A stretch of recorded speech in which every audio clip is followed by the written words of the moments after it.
The Supreme Court's conservative majority sided with the government Thursday in a pair of rulings, one that limited the Freedom of Information Act and another that made it harder for immigrants to fight deportation if they have minor crimes on their records. Justice Amy Coney Barrett spoke for the court for the first time and said federal agencies are not required to release draft opinions that did not result in a final regulation.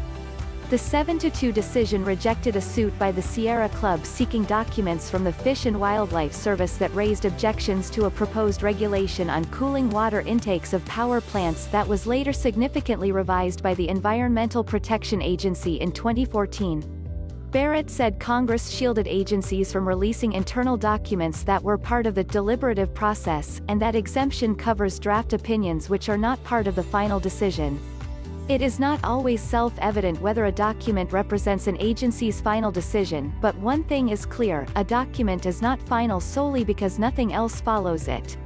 Sometimes a proposal dies on the vine, she wrote in U.S. Fish and Wildlife vs. Sierra Club.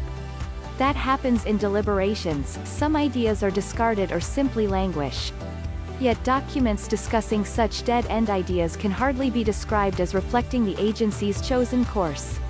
A federal judge in San Francisco and the Ninth Circuit Court of Appeals had ruled for the Sierra Club and said FOIA mandates a policy of broad disclosure of government documents. However, the Supreme Court said Congress exempted internal documents so agencies are not forced to operate in a fishbowl, Barrett said.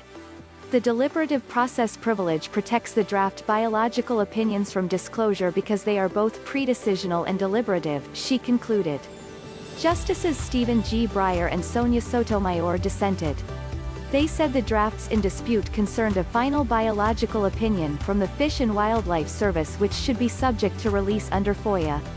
In the deportation case, the High Court ruled that immigrants who are longtime U residents and are seeking leniency in deportation proceedings must bear the burden of showing that a past state crime on their record was not a federal offense of moral turpitude that warrants their removal. Immigrants like Clemente Pereira face an uphill climb to avoid deportation, said Justice Neil M. Gorsuch for a 5-3 majority. Pereira is a Mexican citizen who has lived and worked unlawfully in Nebraska for more than 25 years and raised 3 children. He was convicted in 2010 of criminal impersonation under Nebraska law for using a fake Social Security card and was fined $100. After he was given an order of removal by immigration officials, he sought leniency on the grounds that he was supporting his family.